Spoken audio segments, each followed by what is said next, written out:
My name is Jared James. If you aren't familiar with me, I'm best known as an entrepreneur that gets the unique opportunity to coach and train agents and brokers in the real estate world and speak at conferences in front of thousands of people. But it wasn't always that way for me. What separates me from so many others is that I've actually done everything that I want you to be able to do. For that reason, this is the place to come if you want to learn the strategies needed to succeed in today's marketplace. This is the Jared James Today Show. Hey everyone, and welcome to episode 16 of the Jared James Today Show. Thank you so much for watching. As I always say, guys, make sure you give this a like, give it a comment unless you didn't like it, and then move on and act like you didn't watch it. Share it with your friends, subscribe on here. Really cool how many of you have been watching here.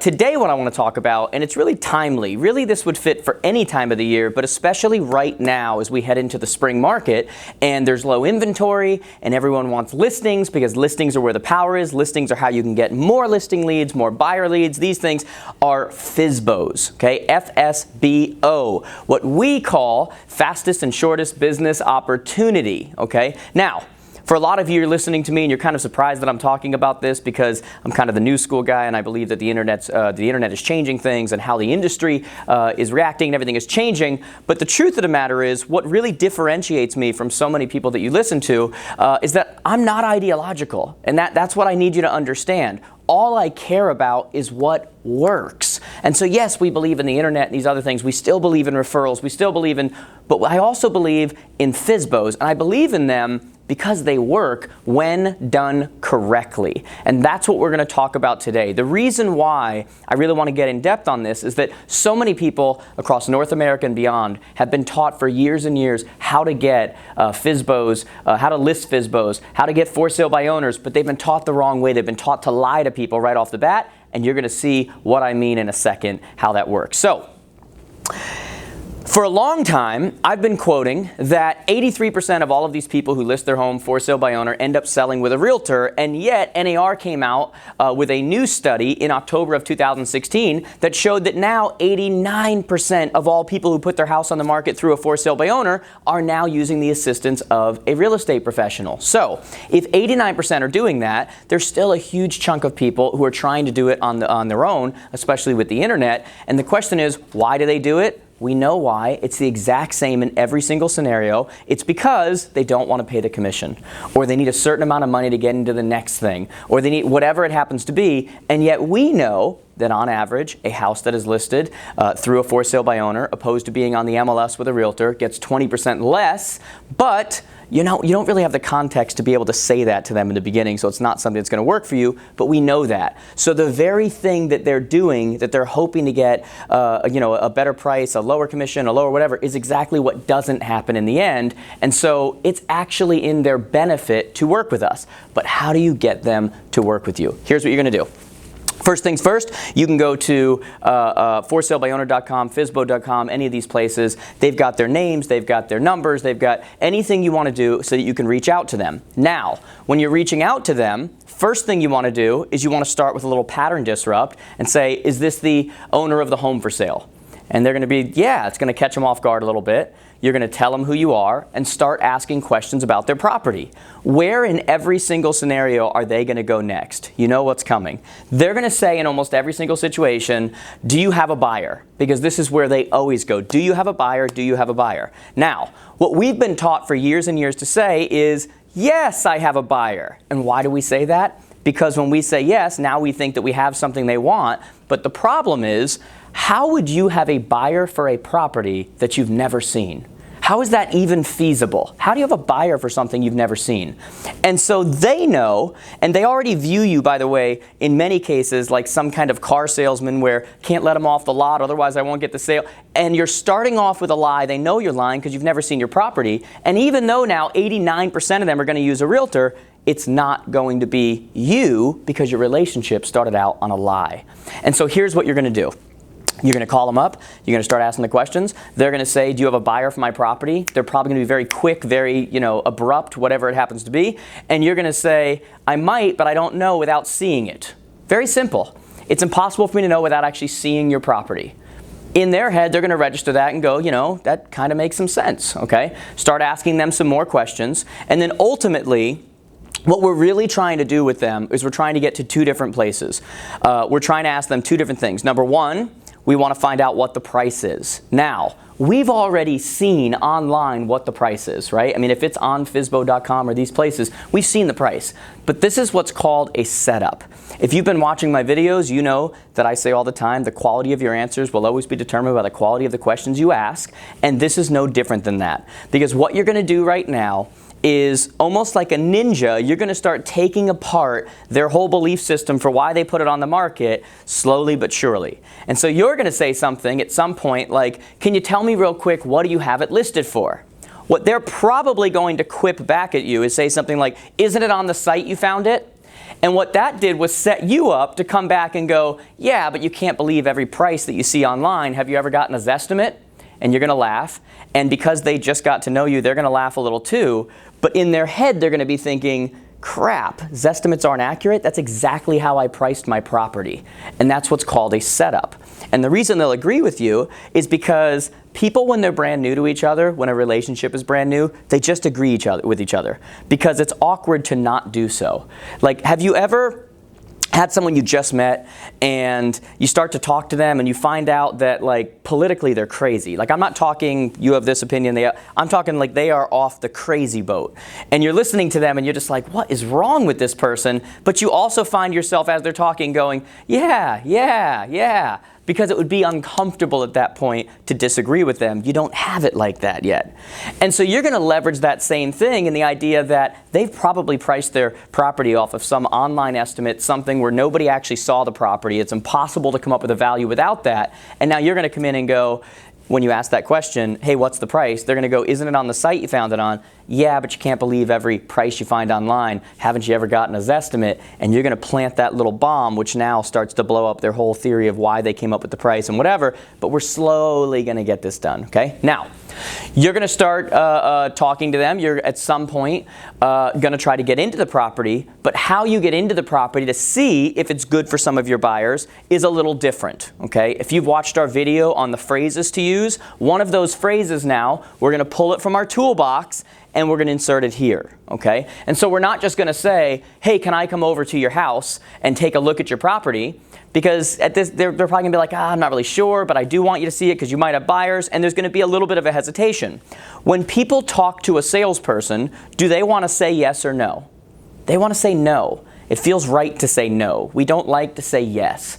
And so what we're going to do is we're going to say, hey, after we've asked them questions about it, and we're going to say, you know, I'm going to be in your area tomorrow. Turns out I'm going to be in your area tomorrow around 4 o'clock anyway. Would you be offended if I stop by real quick? That's the line you're going to use, okay? It's a crucial line because would you be offended? There's only two answers to that question. Yes, I'd be offended, which means you're dealing with a nutcase.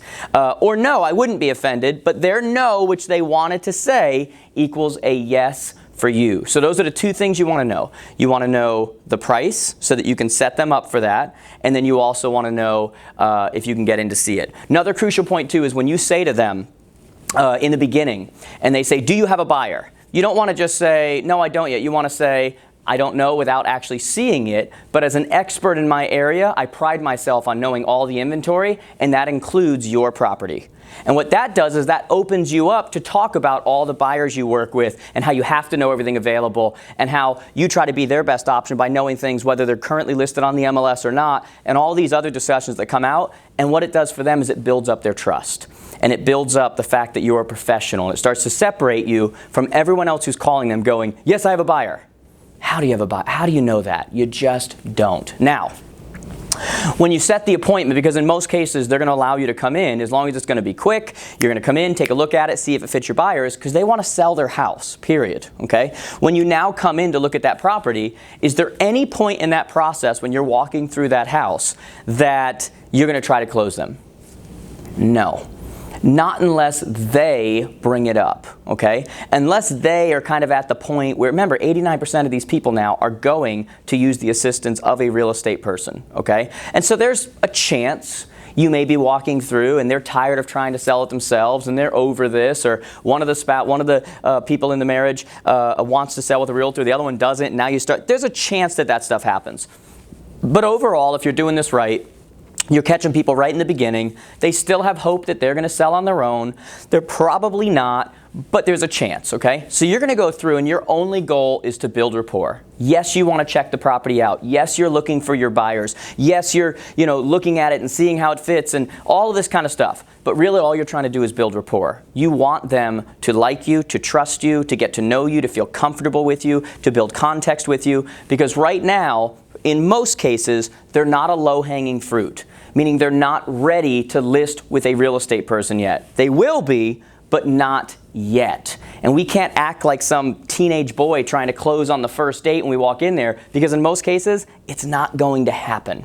And so I'm going to go through there, build rapport, look at things, take notes, talk to them. I'm going to make a big deal about the lines on the wall where their kids have been measured. I'm going to do all these types of things. And then if they never bring it up, I'm not going to try to close. But here's what I'm going to do. And this is a crucial, crucial point. This is where, if you're watching, you want to take out a pen and paper, or you want to write in your computer some notes. This is the crucial point that's going to give you the ability to follow up long term and hopefully get these listings. As you're getting ready to leave, you're going to tell them that you're going to bring this up to your buyers and see if it's something that they're interested in. You've got a couple, tell them the truth about buyers you have that may be interested in this, whatever.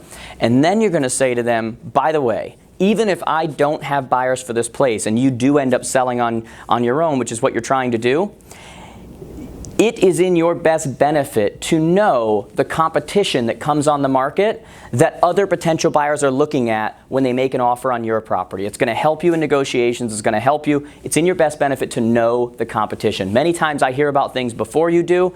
Would it bother you if from time to time, when something comes on that I think is direct competition to your property, would it bother you if I bring it to your attention so you're aware of it, so you're educated if you do deal with somebody?